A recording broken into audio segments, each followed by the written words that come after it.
बहुत साल पुरानी बात है। एक गांव में एक गरीब शख्स रहता था जिसके दो बेटे थे। गरीब शख्स का एक बेटा मेहनती था और दूसरा बेटा कामचोर था। वो हर वक्त अपने दोनों बेटों से ये नसीहत करता रहता था कि बेटा मेहनत कर लो, इसी में ही कामयाबी है। एक दिन वो गरीब शख्स अपने दोनों बेटों को अपने साथ काम पर ले गया। अब्बू जान, हम दोनों घर जा रहे हैं। बेटा थोड़ी देर इंतज़ार कर लो, मेरा काम ख़त्म होने ही वाला है, फिर हम इकट्ठे घर चलेंगे। अब्बू, हमें भूख लगी है, हम घर जा रहे हैं। अगर हम यहाँ रुके तो आप हमें और काम देते रहेंगे।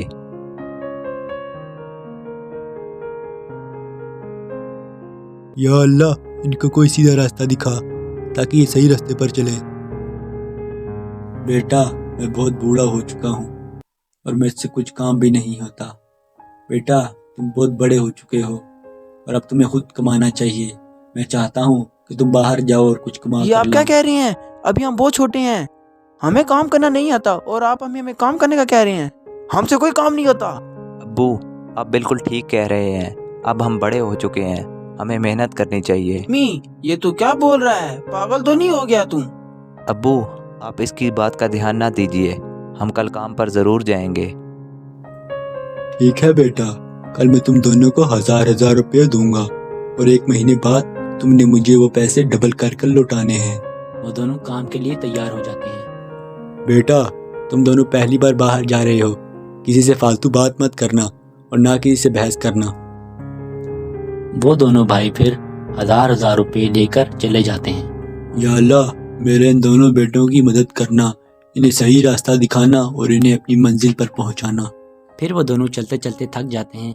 भाईजान, अभी हम दोनों के पास पैसे भी हैं, चलो कहीं जाकर मौज मस्ती करते हैं। नहीं बंटी भाई, ये पैसे हमारे अब्बू ने हमें काम के लिए दिए हैं, हम इन्हें ऐसे ही नहीं खर्च कर सकते हैं। मैंने जो करना है वो मैंने सोच लिया है। जा तू अपने रास्ते, मैं जाता हूँ अपने रास्ते। नहीं यार, हम पैसे कमाने के लिए घर से आए हैं, पैसे कमा कर ही जाएंगे। ठीक है भाई, जो तुझे अच्छा लगता है वो तू कर और जो मुझे अच्छा लगता है वो मैं करूँगा। तुम जाओ उस तरफ, मैं जाता हूँ इस तरफ। तुम अपने रास्ते, मैं अपने रास्ते। फिर बंटी टिम्मी को वहां से छोड़कर चला जाता है और टिम्मी वहीं पर खड़ा सोचता रहता है। धीरे धीरे एक महीना गुजर जाता है। एक माह बाद आज मेरे बेटों को गए हुए पूरा एक महीना हो चुका है। पता नहीं क्या कर रहे होंगे, कैसे होंगे। तभी वो दोनों टिम्मी और बंटी एक माह बाद घर वापस लौट आते हैं। मेरे बच्चों, तुम्हें पता है मैं भी तुम्हारे बारे में ही सोच रहा था। हाँ अब्बू जान, अब आपको फिक्र करने की ज़रूरत नहीं है, हम आ गए हैं। हाँ अब्बू जान, अभी आपको फिक्र करने की जरूरत नहीं है, अभी हम दोनों वापस आ चुके हैं। हाँ मेरे बेटो, जाने से पहले मैंने तुम्हें एक बात कही थी, क्या तुम दोनों को वो बात याद है? जी हाँ, हमें सब कुछ याद है। ये लें अपने पैसे। क्या हुआ बंटी बेटे, तुम्हारे पैसे कहाँ हैं? अब्बू जान, वो पैसे मेरे से खर्च हो गए हैं, अभी मेरे जेब में कोई पैसे रुपये नहीं है। क्यों बेटे, तुम्हारे पैसे कैसे खर्च हो गए हैं? तुमने वहां जाकर क्या किया था? सच बताऊं तो मैंने वहाँ कोई काम नहीं किया और मैंने सारे पैसे मौज मस्ती में उड़ा दिए।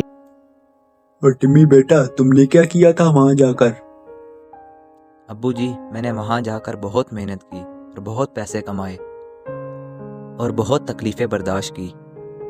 शाबाश बेटा, तुमने बहुत अच्छा किया। बंटी बेटा, तुम भी कुछ सीखो टिम्मी भाई से। मेहनत के बगैर दुनिया में कुछ हासिल नहीं होता। अब्बू जान ठीक है, मैंने गलती कर ली है, आइंदा बाद ऐसी गलती नहीं करूँगा। अब्बू जान, मैंने जान चुका हूँ कि दुनिया में मेहनत के बगैर कुछ नहीं मिलता। मैं आपसे माफ़ी चाहता हूँ, आइंदा बाद मेरे से ऐसी गलती नहीं होगी।